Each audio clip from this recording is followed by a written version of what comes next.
pesawat Neptune itu menembakkan peluru suar, sehingga Laut Aru itu terang benderang. Dari negara-negara lain, itu banyak masuk ke daerah Indonesia. Singkong dan Kopi ingin mengulas itu.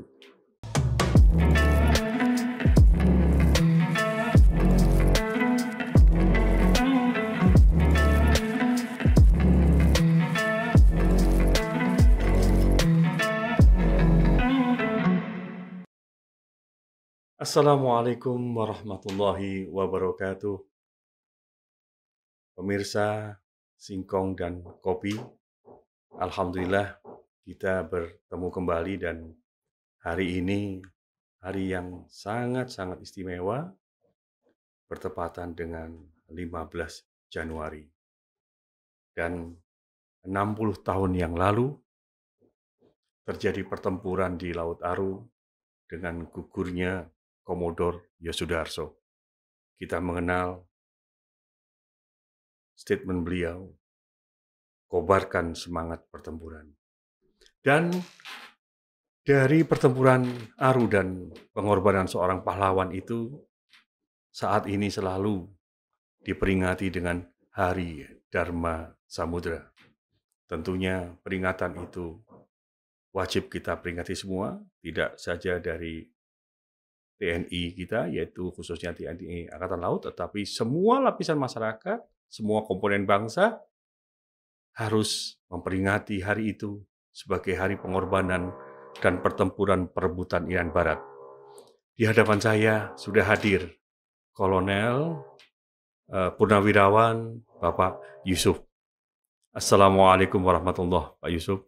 Waalaikumsalam warahmatullahi wabarakatuh. Terima kasih bisa hadir bersama-sama kami di Singkong dan Kopi. Dan salam sehat selalu untuk Bapak. Amin, amin, insya Allah. Amin.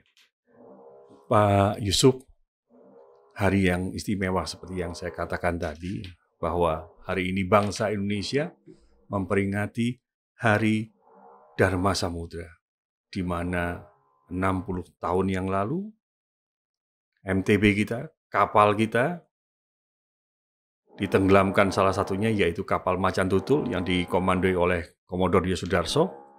Lawan beratnya yaitu kapal Kolonel Dorman kan begitu dari Belanda. Dan ini adalah perang antar dua negara, perebutan Irian Barat. Monggo dijelaskan, diceritakan.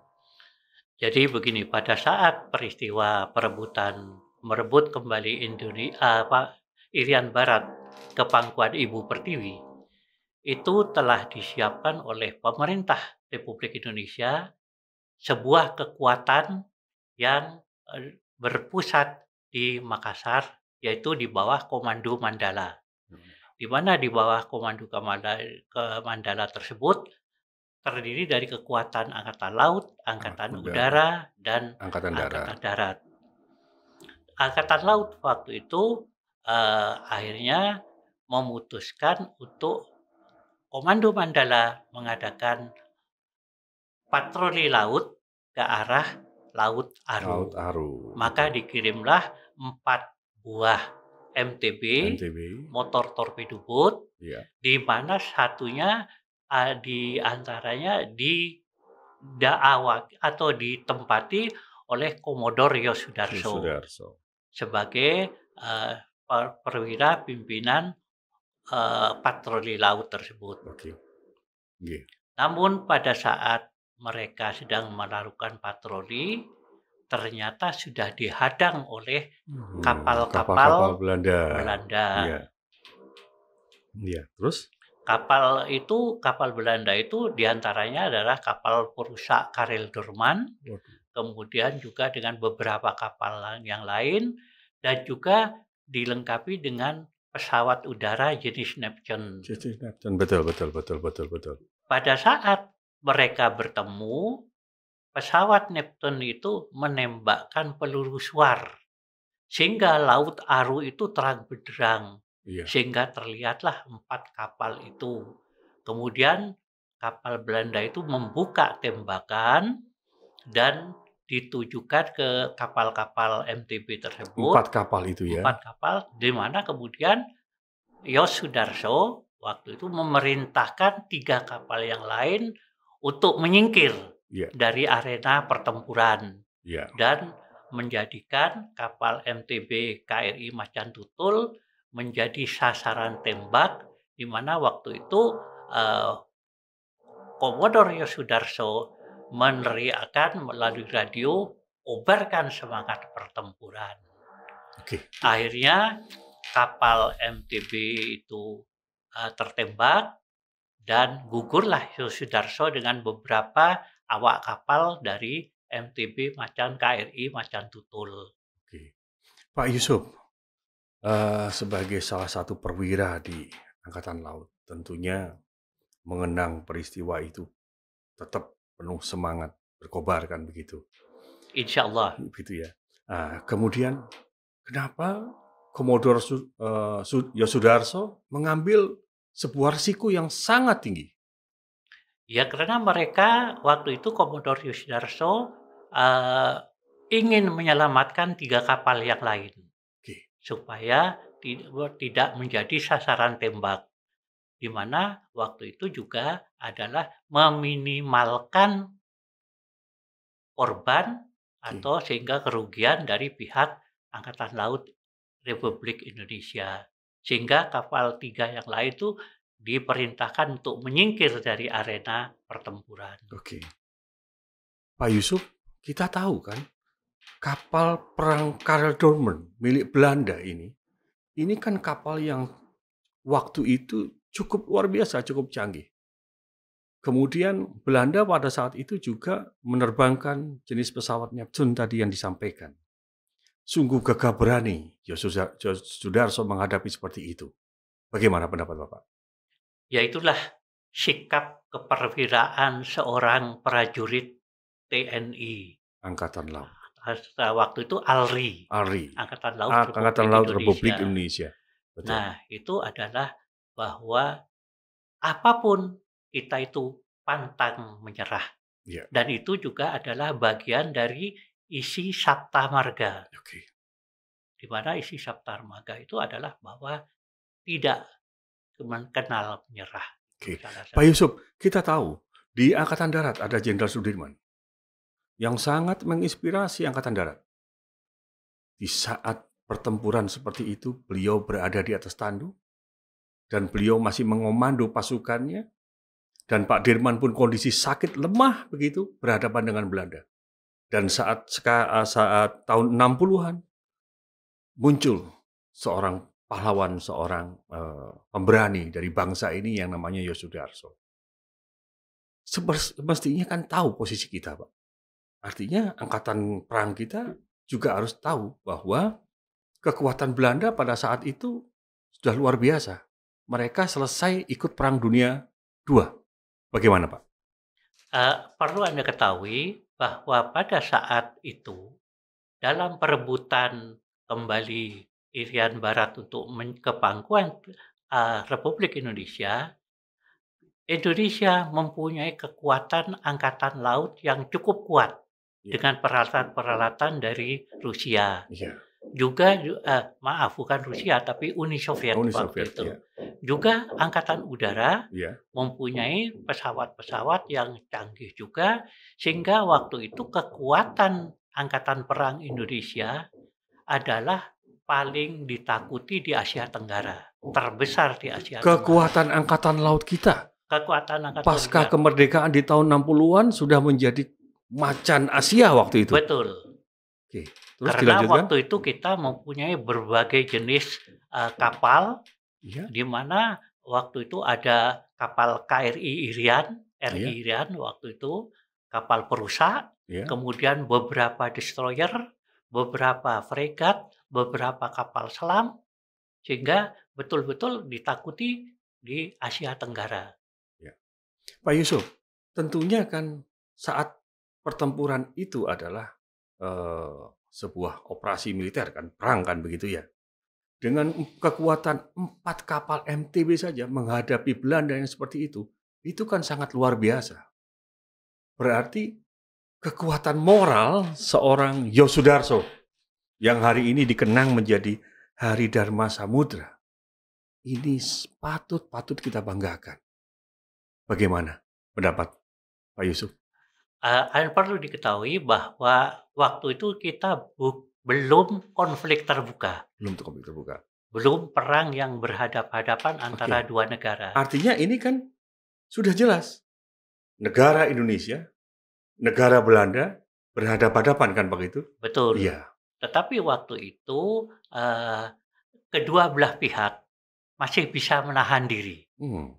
Tetapi dengan adanya patroli itu, makanya yang itu bukan operasi militer, tetapi patroli laut yang dikirim adalah 4 MTB itu. Ya. Pak Yusuf, mungkin sahabat-sahabatku Singkong dan Kopi, marilah pikiran kita coba untuk mengalihkan ke 60 tahun yang lalu. Betapa sebuah tekad yang luar biasa untuk mengibarkan merah putih di tanah Papua dan untuk mempertahankan harga diri bangsa hanya 4 kapal, Pak Yusuf. Saya bayangkan juga saat ini Amerika ini kan kalau sudah armada, gugus armadanya, armada 1 sampai dengan armada 7, itu luar biasa kekuatannya. Bahkan mungkin bisa menghabisi sebuah negara kan begitu. Tetapi moral yang cukup kuat itu yang dilakukan oleh Yos Sudarso pada saat itu. Kemudian pertanyaan saya yang paling penting di sini adalah, kenapa operasi itu dilakukan malam hari, kemudian patroli itu hanya terbatas kepada patroli saja, ataukah punya tujuan lain ya operasi Mandala ini? Jadi operasi Mandala ini adalah persiapan menghadapi apabila terjadi konflik terbuka antara Belanda dengan Indonesia. Tetapi kembali ke tadi Anda menyinggung masalah semangat dari Yos Sudarso. Juga tadi Anda juga mengatakan kepada Panglima Besar Sudirman yang dalam keadaan sakit ditandu masih memimpin pertempuran dan sebagainya. Inilah yang menjadi watak karakter dari bangsa Indonesia, bahwa terutama yang ditularkan oleh para pendahulu-pendahulu kita, bahwa kita itu pantang mundur dan pantang menyerah. Dan tentunya keyakinan itu dikukuhkan oleh keyakinan kita kepada Tuhan Yang Maha Esa. Nah, itu adalah bahwa kita adalah perjuangan kita adalah demi kehormatan kita sebagai manusia mulia yang ditakdirkan oleh Allah menjadi pemimpin di muka bumi. Oke. Pak Yusuf, tentunya memang secara khusus hari ini kita Singkong dan Kopi ingin mengulas itu. Karena juga kami ingin mengingatkan kepada rekan sahabat, kepada bangsa ini, bahwa 60 tahun yang lalu itu ada sebuah kejadian yang sangat fenomenal. Dan saya juga ingin mengatakan bahwa tidak harus Angkatan Laut kita yang memperingati, tapi semua lapisan masyarakat juga harus memperingati kan begitu. Seperti hari-hari yang lain. Jadi itu merupakan hari kebanggaan kita bersama, tidak saja kebanggaan daripada Angkatan Laut kita, tetapi kebanggaan kita bersama atas sikap kepahlawanan dan pengorbanan seorang Yos Sudarso begitu. Kembali kepada pertempuran itu sendiri. 4 kapal ini tentunya dengan persenjataan yang saat itu dimiliki, semestinya kan harus dihitung dengan perbandingan dengan perlengkapan milik Belanda. Bagaimana pendapatnya Pak Yusuf? Perlu diingat bahwa waktu itu kita memberangkatkan bukan untuk perang, tetapi untuk patroli. Jadi patroli laut itu adalah terbatas, entah itu yang dikirim itu cuma beberapa kapal dan sebagainya, yang dikirim akhirnya 4 kapal MTB itu. Tetapi jelas bahwa waktu itu kita belum dalam keadaan konflik yang betul-betul akan memicu perang antara dua negara, dua kekuatan. Yang jelas Pak Yusuf, ketika TNI Angkatan Laut kita atau ALRI kita berangkat bertugas, berangkat berpatroli, tentu beliau-beliau juga tidak semangat tempur saja, tapi siap tempur kan begitu waktu itu. kalau apabila terjadi konflik, benar-benar konflik dan memang terjadi betul konfliknya di Laut Aru, begitu? Gimana Iya. Pak Yusuf? Ya, waktu itu memang mungkin di sini kelemahan kita ya, mungkin dari faktor intelijen bahwa, waktu itu tidak disangka bahwa Karel Durman dan, eee, beberapa kapal yang lain itu siap di sekitar sana. Oke, termasuk Neptune tadi, Iya, pesawat tempur termasuk itu? Neptune itu. Iya. Sejauh Sehing itu, kalau saya boleh tahu, bagaimana sih gambaran kekuatan Angkatan Laut Belanda, Pak Yusuf? jadi waktu itu adalah Karel Durman, Iya, oke. beberapa kapal-kapal destroyer, fregat, dan Frigate? juga dengan beberapa, pesawat yang mungkin berpangkalan di Irian Oke, Barat waktu itu. iya. Kalau memang itu merupakan bukan operasi militer, tetapi patroli, paling tidak pihak Belanda memang sengaja ingin mencegat kapal macan tutul kita, mencegat Komodore Sudarso, dan ingin melakukan sebuah pertarungan di Laut Aru seperti itu. Bagaimana pendapat panjenengan, Pak? Nah, waktu itu adalah mungkin mereka tahu Oke, bahwa di kapal-kapal itu ada seorang perwira tinggi, oke, Laksamana, atau Komodor iya, Laut Yosudarso. Inilah yang mungkin membuka kemungkinan mereka untuk membuka konflik secara kecil-kecilan. oke, Kesempatan maunya mereka mungkin untuk meruntuhkan moral kita, oke. mental dan moral kita. Sehingga waktu itu, dengan diketahuinya Yosudarso berada di KRI Macan Tutul, itu dijadikan sasaran oleh mereka. Ya. Lalu Karel Dorman ini menembakkan sebuah eh, bukan bom ya, sebuah pijar begitu, sehingga terlihat semua pada saat di lautan posisi 4 kapal itu, Pak Yusuf. Betul, Iya, betul. Yang menembakkan peluru suar itu adalah kapal Neptune, Neptune. Oh, yang kapal pesawat pesawat udara. Neptune, ya. Oke. Berarti di titik koordinat 4 kapal itu berada?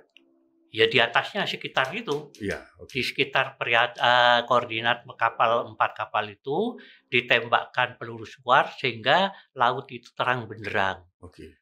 Dengan terang benderangnya laut itu, maka Karel Durman membuka tembakan kepada sasaran yang terlihat jelas. Oke. Kalau pertempuran itu di Laut Aru sebenarnya, di mana sih pusat kekuatan Angkatan Laut Belanda pada saat itu? Di Irian waktu itu, Iya, di daerah Irian, iya. dia berada di daerah sana dengan beberapa kekuatan kapal-kapal yang sehingga akan menjadi sebuah kekuatan yang cukup besar. Oke. Nah, posisi kapal Kak Dorman itu sudah lepas dari dermaga atau mereka sebenarnya di mana sih posisinya, Pak Ya Yusuf? mereka berlayar. Oh, berarti sama-sama patroli ini? Ya, mungkin mereka juga entah itu mengatakan patroli patroli atau, pencegatan dan sebagainya, kita nggak tahu. Tapi yang Iya, jelas bahwa kapal Karel Durman dengan beberapa kapal itu melakukan manuvra-manuvra di sekitar Laut Aru itu. iya. Artinya bahwa tahun 60, kemudian 61 dan 62, tahun konflik waktu itu Bung Karno juga secara tegas kepingin mengembalikan, Papua Barat ke pangkuan Ibu Pertiwi. Paling tidak Belanda sudah mengerti bahwa akan ada gerakan-gerakan, akan ada upaya-upaya yang agresi kita untuk menyerang daripada Papua saat itu. Bagaimana Pak Yusuf? Jelas waktu itu bahwa, pada saat kita perebutan Irian Barat, Iya, kita juga telah mengirim pasukan-pasukan yang penyusup-penyusup ke daratan iya, Irian Barat. iya, Tapi yang satu itu di atas, yang satu di daerah bawah. iya, Dari itulah yang, dari mereka sudah menyiapkan juga bahwa akan atau terjadi konflik yang terbuka antara ini. Cuma waktu itu bahwa antara Indonesia dan Belanda itu masih ada batasan-batasan yang diatur oleh negara-negara lain. oke, ya. Ya, Pak Yusuf, nanti kita akan membicarakan tentang batasan-batasan itu. Tetapi ada yang ingin juga kami sampaikan agar pemerhati dan pemirsa Singkong dan Kopi ini ingin tahu. kenapa pusat daripada komando itu ada di Makassar? Ya Bukan di karena Surabaya? bukan. Jadi ditempatkan di Makassar itu untuk mendekati daerah konflik. Oke. Sehingga Anda kalau ditempatkan di Surabaya untuk mengirim kapal-kapal laut dan sebagainya, kapal udara sebagainya, kan butuh waktu perjalanan yang cukup jauh. Tapi dengan ditempatnya ke tempat-tempat yang strategis untuk dekat kepada Irian Barat waktu itu, paling dekat adalah Makassar. Jadi percepatan untuk menjangkau titik yang dituju itu semakin cepat, Pak. Iya, betul. Berapa kekuatan Angkatan Laut kita waktu itu tahun 60-an, Pak? Untuk yang akan dikonfrontasi dengan pihak Belanda di Irian Barat waktu itu. Pertempuran laut kita. Kita punya waktu itu RI Irian. Kapal perusak. Satu buah, kemudian beberapa destroyer, kemudian beberapa fregat, beberapa kapal cepat roket, kemudian MTB dan juga beberapa kapal lain. Itu ditempatkan di Makassar untuk berjaga-jaga menghadapi perang terbuka. Kemudian juga jangan lupa bahwa waktu itu juga Angkatan Udara Auri juga dilengkapi dengan MiG pesawat tempur Uni Soviet. buatan Uni Soviet yang juga ditempatkan di bawah kendali Komando Mandala itu di Makassar. Pak Yusuf, kita tahu bahwa Angkatan Laut kita waktu itu kiblatnya ke Uni Soviet. Banyak perwira-perwira muda kita, perwira muda di Angkatan Laut yang disekolahkan pertempuran laut itu di Vladivostok. Betul. Mohon diceritakan ini, Pak Yusuf. Jadi begini, waktu itu adalah bahwa karena kapal-kapal yang sedang disebut sekarang alutsista, betul. Alat utama sistem persenjataan, kita waktu itu di backup oleh Uni Soviet. Sehingga untuk mempermudah dan mempercepat penguasaan alutsista itu, dikirimlah tenaga-tenaga ke Uni Soviet. Bukan hanya perwira saja, juga bintaranya, tamtamanya yang nantinya mengawai kapal ini untuk dibawa ke Indonesia. Demikian juga dari penerbang-penerbang. Jadi Angkatan Laut juga waktu itu juga mengirimkan perwira-perwira untuk menjadi penerbang Angkatan Laut juga ke Soviet. Betul. Itu kebanyakan dari listing saya, listing 14. Pak Yusuf, tentunya saya ingin menyampaikan kepada sahabat Singkong dan Kopi, beliau ini adalah tamatan Akademi Angkatan Laut. Kalau dulu singkatannya apa Yusuf? AAL. Sudah Akademi Angkatan Laut ya? Iya. Sudah di Bumi Moro, Pak. Iya. Sudah di Bumi Moro. Dan beliau ini juga lulus SESCO, juga lulus tentang senjata rudal begitu, dan beliau juga ahli di dalam peledakan seperti itu, Pak Yusuf. Ada pengalaman yang menarik nggak, Pak Yusuf? Ketika belajar tentang ledakan, tentang torpedo segala macam itu, bagaimana bisa ceritakan? Ya, secara garis besarnya bahwa saya dididik untuk menjadi expert di bidang itu. Untuk bahan peledak dan sebagainya, itu saya sempat untuk meninjau ke Yugoslavia, kemudian ke Belanda dan sebagainya untuk sistem-sistem peralatan pendukung alutsista TNI Angkatan Laut. Pak Yusuf, pada zaman Belanda kan banyak perwira-perwira kita ataupun anak-anak muda bangsa ini yang disekolahkan di Breda. Betul? Bagaimana? Betul. Mau diceritakan, Pak Yusuf? Tapi yang di Breda itu setelah kemerdekaan. Itu pada waktu itu setelah tahun 50. Jadi di Breda diantaranya juga dari perwira-perwira berbasis KKU. Marinir. Kemudian juga dari perwira Angkatan Laut. Pak Yusuf, saya juga ingat mumpung memperingati Hari Dharma Samudra, kita juga punya pahlawan yang lain kan, yaitu Marta Dinata. Betul, Pak Yusuf? Dan sekarang diabadikan di KRI, Pak Yusuf ya? Iya.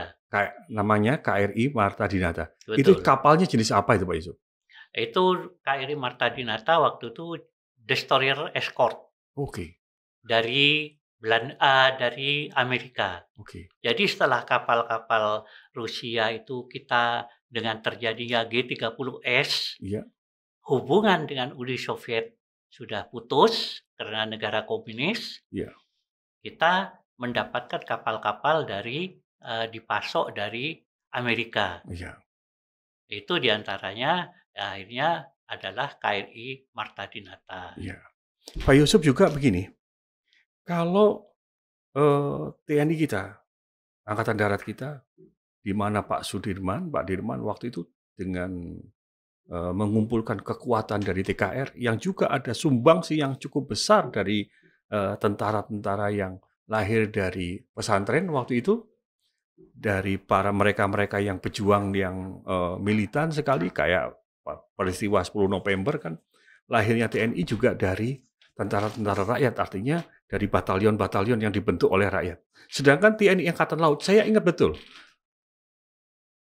pahlawan kita Marta Dinata itu mengumpulkan para pelayar, sekolah-sekolah pelayar di Indonesia untuk masuk menjadi pasukan, masuk menjadi sebuah kesatuan di Angkatan Laut. Mohon ceritanya Pak Yusuf.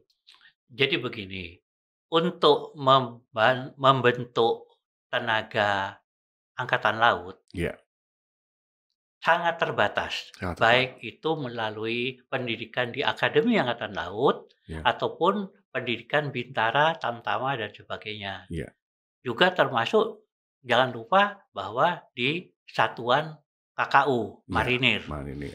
Maka waktu itu ada direkrut juga dari tenaga-tenaga lain. Iya, dari sekolah Jadi pelayaran itu. sekolah pelayaran, Betul. di mana waktu itu kembali kepada masalah waktu itu adalah perebutan Irian Barat ya, Iya, bahwa kita tenaga-tenaga perwira kita kurang, oke, sehingga direkrut dari Akademi Pelayaran oke, menjadi perwira-perwira yang jelas juga dididik kemiliteran. oke. Pak Yusuf, kembali kepada hari istimewa kita yaitu Hari Dharma Samudra. Memang 60 tahun kejadian itu tetapi selalu kita kenang sepanjang masa.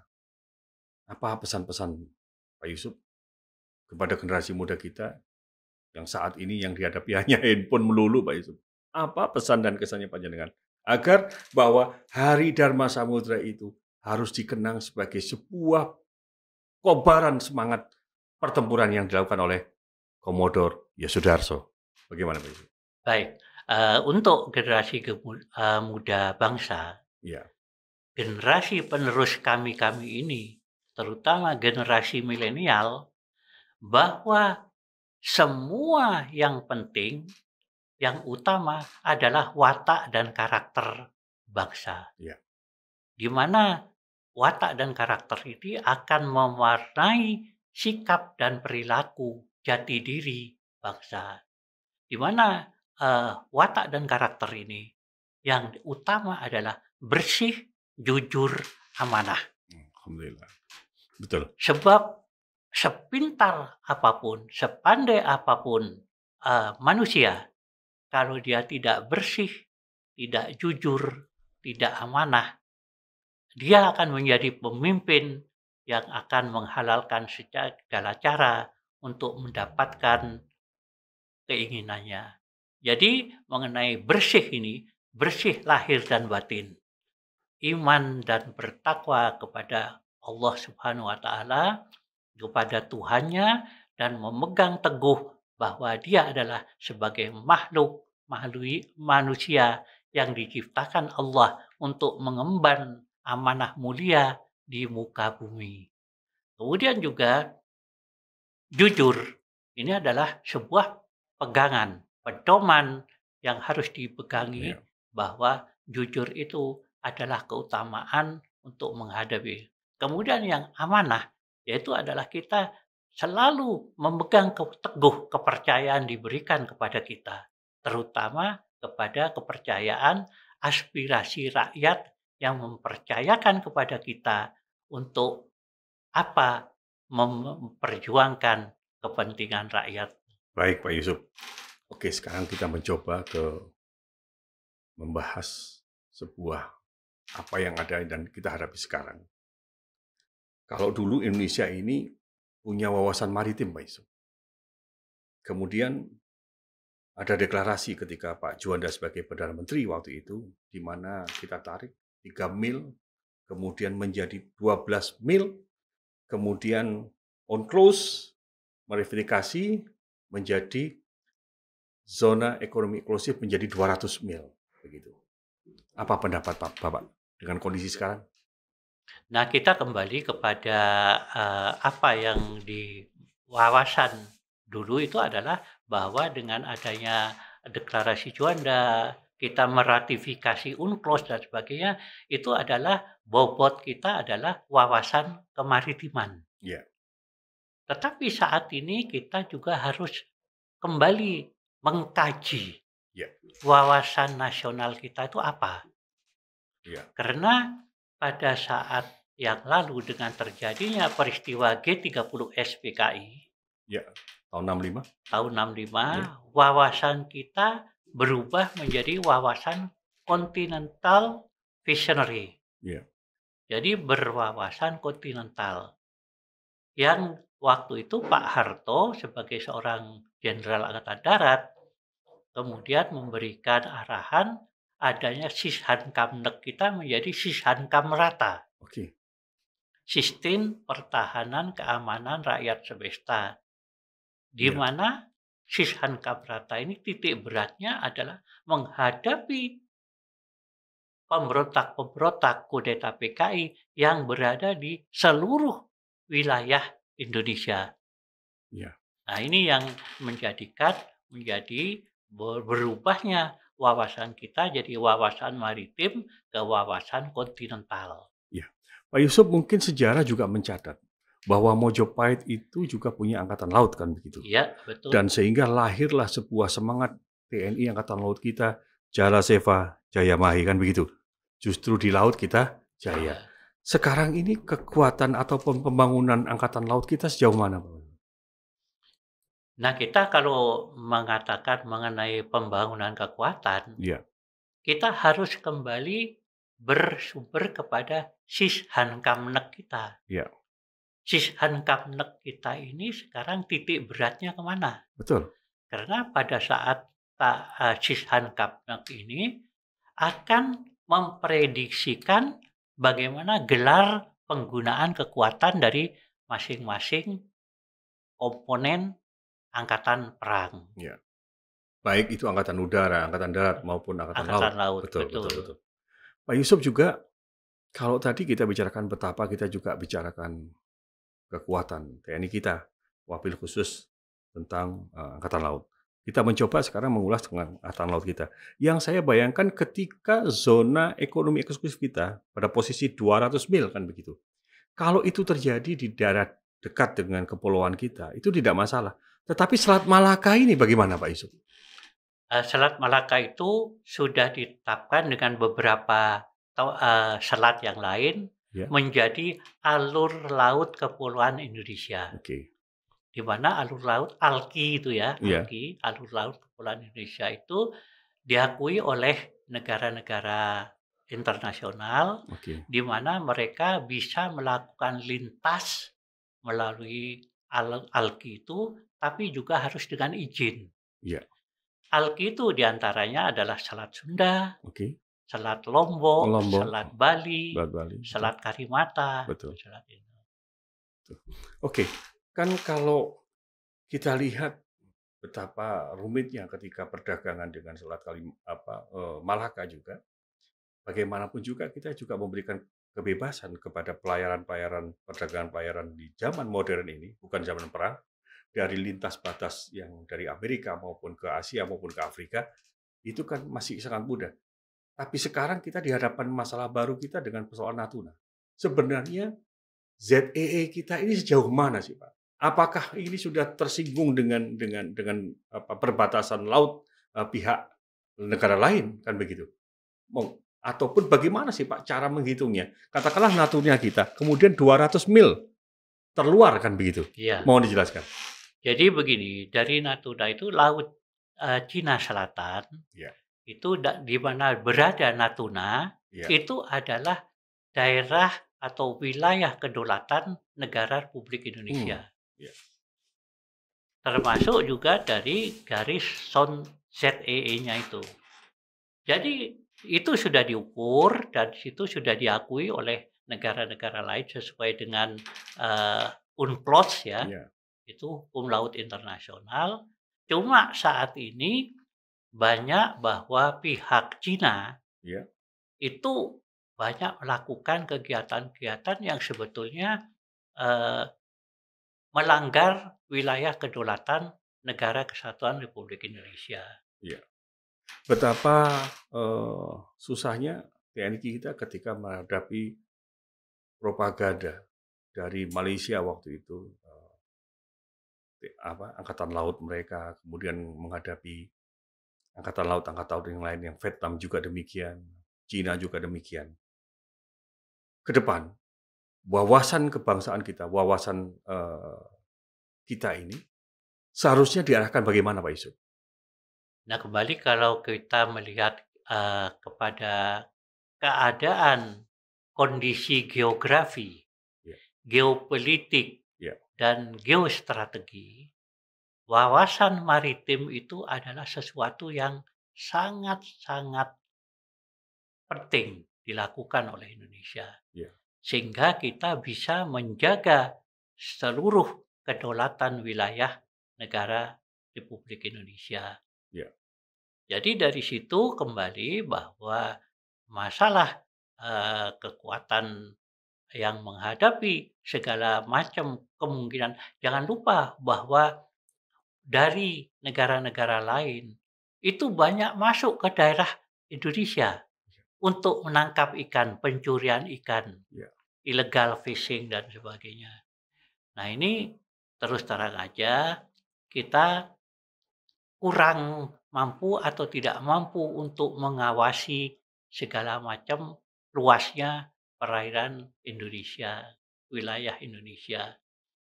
Kembali kepada apa yang Anda sampaikan tadi, kita seharusnya punya mata yang disebut sebagai detection, early detection, warning dan sebagainya, sehingga kita bisa, dan itulah yang dulu pernah digelar ya, ditempatkan. Nah di sini perlunya kita punya mengenai sistem pertahanan keamanan yang betul-betul integrated di antara angkatan. Ya tentunya Pak Yusuf bahwa ke depan Indonesia itu perlu adanya mengedepankan visi maritim global kita. Bagaimana itu? Jadi visi maritim global itu kembali kita merujuk kepada pembukaan Undang-Undang Dasar 45. Di mana di situ kita adalah ikut menjaga perdamaian dunia dan sebagainya. Itu adalah visi global kita. Jadi ikut menjaga perdamaian dunia dan tentunya kembali kepada visi maritim, kekuatan maritim yang kita miliki. Kembali kalau Anda menyinggung Mojopahit, Mojopahit itu bisa menguasai dari Madagaskar sampai Tasmania. Tasmania, betul. Tetapi tidak dengan cara menjajah. Betul. Tetapi menggelar kekuatan angkatan lautnya, bukan angkatan laut lah, kekuatan lautnya, sehingga dia bisa melakukan kewibawaan mulai dari Madagaskar sampai ke Tasmania. Oke, Pak Yusuf kan tentunya melalui peringatan Hari Dharma Samudra ini kan kita ingin menggugah sebenarnya. Menggugah semangat bangsa Indonesia agar seperti Komodor Yosudarso. Kan tidak harus bertempur, karena tidak ada pertempuran yang kita hadapi. Akan tetapi wawasan maritim nasional itu kan perlu menjadi sebuah pola yang kita sadari bersama untuk menjadi dasar kita untuk mengamankan bangsa kita mengamankan ketahanan apapun kita yang kita miliki sehingga menjadi sesuatu yang terbaik. Bagaimana Pak Yusuf? Jadi wawasan itu nantinya akan berpengaruh kepada pertahanan keamanan negara. Ya, Jangan salah bahwa sistem pertahanan keamanan negara ini bukan hanya milik TNI, ya, tapi milik seluruh rakyat Indonesia ya, yang kemudian dijabarkan dalam ketahanan nasional. ya, Ketahanan nasional itu dulunya Anda mungkin kenal ideologi, politik, ekonomi, sosial, ya, budaya, ya, ditambah sekarang ilmu, ya. pengetahuan, teknologi, dengan pertahanan, keamanan, dan militer. Ya. Pak Yusuf, mohon maaf. Kalau kami, zaman-zaman kami sekolah dulu, baik di SMA maupun di SD, kita sudah sering mendengar Ipolek Sosbud, Hankam kita, Hankam Merata kita, sudah mendengar. Akan tetapi saat ini justru pada saat kita di usia 50 ke atas, sudah tidak mendengar lagi hal seperti itu. Kita sudah terbuai dengan persoalan-persoalan kita yang sangat kita kedepankan, kemajuan dan kemajuan. Seolah-olah kita lupa dengan persoalan ketahanan kita. Seperti yang Pak Yusuf tadi sampaikan bahwa ketahanan itu tidak saja dengan persoalan alutsista, tapi sumber daya daripada masyarakat Indonesia yang tentunya melalui Hari Dharma Samudra ini juga menjadi suatu ketahanan yang luar biasa untuk ke depan. Bagaimana Pak Yusuf? Betul. Jadi yang ketahanan nasional itu kemudian nantinya akan menjadi kekuatan nasional. Ya. Dijabarkan dalam kekuatan nasional. Ya. Kekuatan nasional di mana? Apa saja? Ya. Kembali semua aspek dan bidang kehidupan. Jadi misalnya ketahanan pangan, ketahanan budaya, ketahanan teknologi, ketahanan industri dan sebagainya. Termasuk ketahanan adat, istiadat dan lain sebagainya. Betul. Keragaman itu, kebinekaan itu ada. Tentunya akan harus menjadi sebuah ketahanan nasional kita bersama. Betul. Seperti itu Pak Yusuf? Iya. Oke, kalau begitu arah ke depan kita, ketahanan kita ini yang dikatakan tadi, ini kan tidak saja terhadap beberapa aspek tadi. Apa yang menjadi pendorong agar kita tetap berpegang pada itu? Pendorongnya adalah kembali sadari jati diri bangsa. Bahwa kita jati diri bangsa adalah bahwa Indonesia ini diberikan oleh Allah, dikaruniai Allah tanah tumpah darah yang luar biasa. Gemah ripah loh Jinawi. Kemudian juga dengan sumber daya alam yang serba ada. Di sini potensi pemberdayaan, potensi kita harus kita gunakan untuk sebesar-besar kepentingan rakyat. Oke, Pak Yusuf, kalau ngomong-ngomong tentang maritim, tentu kita tidak membicarakan kekuatan angkatan laut kita saja. Kita juga membicarakan tentang sumber daya alam kita. Kita juga membicarakan tentang skill, baik soft skill maupun hard skill, termasuk kekuatan-kekuatan yang lain, transportasi kita. Bagaimana menurut Pak Yusuf? Jadi kalau kita melihat kepada maritim, bahwa kembali tadi disebutkan bukan hanya angkatan laut, tetapi pemberdayaan potensi yang ada. Seperti contohnya sekarang, ikan yang kita dicuri, sumber daya ikan kita yang begitu banyak dicuri, harusnya kita berdayakan. Kita jadikan pengalengan sendiri, kita punya cold storage di mana-mana sendiri yang juga. Kemudian juga kita jangan lupa bisa melakukan docking kapal-kapal, perahu-perahu nelayan sehingga mereka punya kemampuan untuk jauh ke laut lepas. Oke, Pak Yusuf, ada yang paling penting yang harus kita ketahui bersama, bahwa ancaman, gangguan, hambatan, dan tantangan ini setiap periode berbeda. Bagaimana Pak Yusuf? Bahwa ancaman, gangguan, hambatan, tantangan yang saya singkat AGHT, itu pasti ada. Baik itu bentuk fisik, non-fisik, kemudian juga yang akan meliputi segala aspek dan bidang kehidupan. Itu pasti akan kita hadapi. Di mana untuk itu kita harus punya kesiapan, baik itu moralitas, mentalitas, untuk kita bisa menghadapi ancaman, gangguan, hambatan, dan tantangan itu. Ya, baik Pak Yusuf, di akhir pembicaraan ini saya ingin kembali, bukan kesimpulan tetapi ada sesuatu yang ingin harus kita sampaikan kepada para pemirsa Singkong dan Kopi, bahwa semangat atau yang dikobarkan oleh Yosudarso, bahwa semangat itu tidak boleh padam. Semangat itu harus selalu tumbuh. Dan semangat itu tidak hanya ditumbuhkan menjelang pada saat atau setelah Hari Dharma Samudra. Karena ke depan tantangan-tantangan tadi yang hambatan segala macam itu semakin berat. Monggo sebagai closing statement disampaikan Pak Yusuf.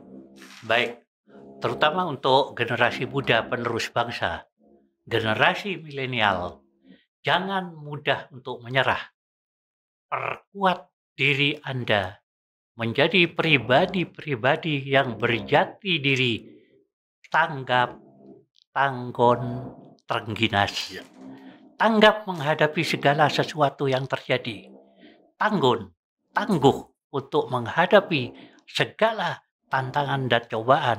Kemudian terengginas, cepat tanggap, cepat bereaksi terhadap apapun yang mengancam atau menjadi sebuah kendala kepada diri Anda di masa yang akan datang. Untuk itu, masalah watak, karakter, moralitas, mentalitas, jati diri bangsa adalah menjadi pedoman utama untuk menjadi manusia-manusia mulia yang lahir batin dalam ridho dan barokah Allah Subhanahu wa Ta'ala. Terima kasih sahabat Singkong dan Kopi. Pembicaraan kita dengan Kolonel Laut Purnawirawan Yusuf sudah cukup panjang.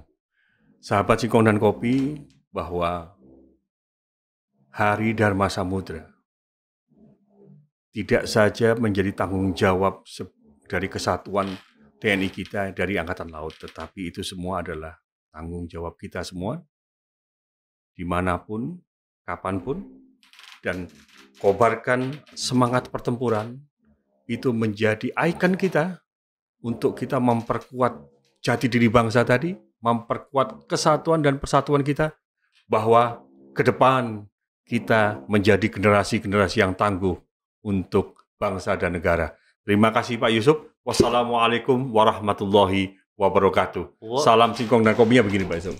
Waalaikumsalam warahmatullahi wabarakatuh.